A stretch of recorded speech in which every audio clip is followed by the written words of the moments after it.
Masih ingat nggak? Saat terjadi lonjakan kasus COVID-19 beberapa bulan lalu, ramai beredar di media sosial permintaan donor plasma konvalesen. Hal itu terjadi karena terapi plasma konvalesen ini menjadi salah satu upaya yang dijalankan untuk mengatasi pasien COVID-19 di Indonesia. Nah, sebenarnya apa sih terapi plasma konvalesen itu? Kalau mau tahu lebih jelasnya, tonton terus video ini sampai habis ya.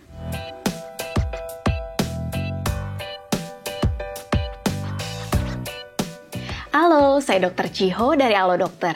Terapi plasma konvalesen dilakukan dengan cara memberikan plasma darah donor atau sumbangan dari penyintas atau orang yang sudah sembuh dari COVID-19 kepada pasien yang masih berjuang untuk sembuh dari COVID-19.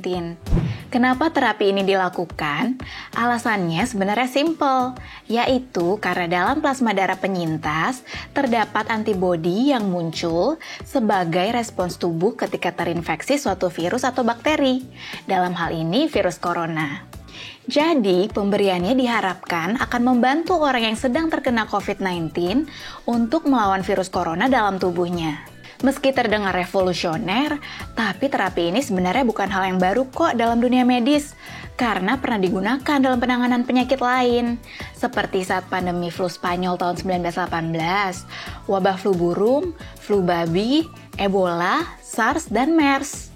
Makanya kali ini saya akan jelaskan lebih lanjut soal terapi plasma konvalesen. Tapi sebelumnya, saya mau kasih tahu nih, kalau kamu ingin nanya-nanya langsung ke dokter soal COVID-19 maupun topik kesehatan lainnya, kamu bisa loh memanfaatkan layanan telemedicine chat bersama dokter di aplikasi Halo Dokter. Di aplikasi ini, pilihan dokternya banyak. Ada dokter umum, dokter spesialis, sampai psikolog. Respons dokternya juga cepat. Dalam waktu kurang dari 5 menit, pertanyaanmu udah dijawab. Udah gitu, penjelasan dokternya gampang banget dimengerti dan akurat secara medis.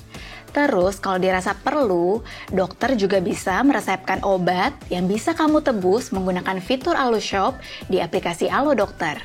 Nggak perlu ribet keluar rumah, obatmu akan dikirim langsung ke rumah oleh tim Halo Dokter. Praktis banget kan? Makanya yuk download aplikasi Halo Dokter di Google Play maupun App Store sekarang juga. Oke, kita mulai pembahasannya ya. Sekarang kita bahas efektivitas.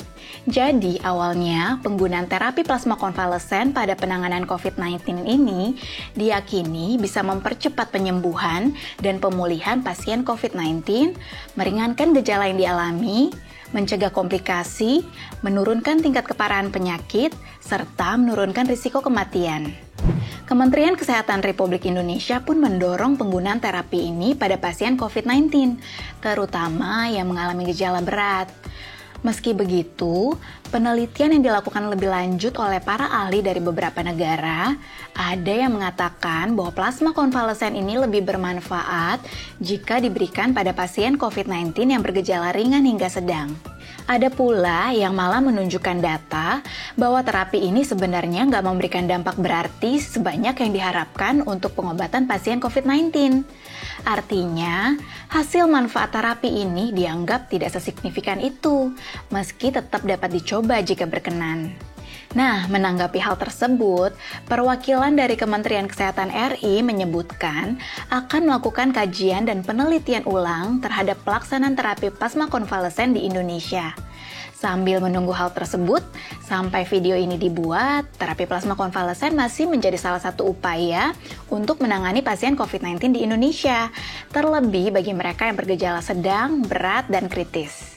Jadi, kalau kamu atau keluargamu terkena COVID-19 dan mempertimbangkan untuk menjalani terapi plasma konvalesen ini, kamu bisa coba mengonsultasikan hal ini terlebih dahulu dengan dokter yang menangani, supaya kamu bisa lebih jelas mendapat gambaran manfaat dan kebutuhannya ya.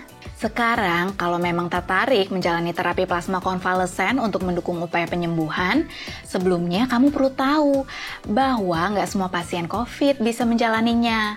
Selain diutamakan untuk pasien bergejala sedang, berat, dan kritis, terapi ini umumnya hanya ditujukan bagi pasien COVID-19 yang berusia di atas 18 tahun.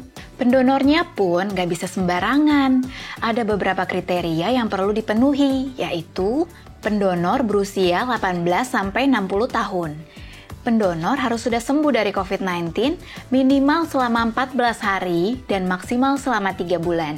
Pendonor harus dalam kondisi sehat dan tidak memiliki penyakit yang menular melalui darah seperti hepatitis atau HIV/AIDS. Pendonor diutamakan laki-laki, kalau perempuan yang belum pernah hamil. Terus, pendonor memiliki berat badan minimal 55 kg, namun tidak memiliki berat badan berlebih. Pendonor tidak memiliki riwayat transfusi darah minimal dalam 6 bulan terakhir. Pendonor memiliki kadar antibodi virus corona yang cukup.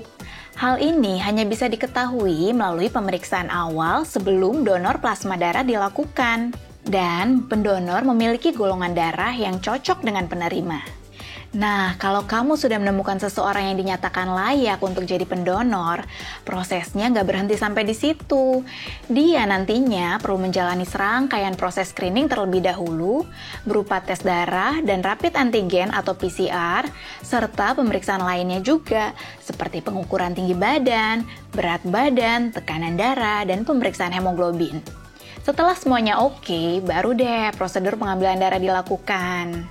Habis itu, darah dari donor akan diproses di laboratorium untuk menjadi plasma konvalesen yang siap diberikan pada pasien COVID-19 yang membutuhkan. Secara tahapan sih, pemberian donor plasma darah ke pasien COVID-19 ini sama kayak prosedur transfusi darah ya. Prosedurnya juga cenderung sebentar, paling sekitar 1-2 jam deh. Meski memang pada praktiknya bisa berbeda, tergantung kondisi fasilitas kesehatan pada saat itu. Setelah terapi plasma konvalesen diberikan ke pasien COVID-19, pasien akan diawasi secara ketat oleh tenaga medis yang merawat, sehingga setiap perubahan kondisi pasien dapat terpantau dengan baik. Hal ini akan bermanfaat agar rangkaian pengobatan yang diberikan dapat disesuaikan dengan perkembangan kondisi pasien untuk membantu proses penyembuhannya. Oke, segitu dulu informasi yang bisa saya sampaikan kali ini. Semoga bermanfaat. Kalau kamu ada topik kesehatan yang mau dibahas di channel YouTube Alo Dokter, langsung aja tulis di kolom komentar ya. Terima kasih sudah menyaksikan video ini. Jangan lupa selalu like, comment, share, dan subscribe ya. Hidup sehat bersama Alo Dokter.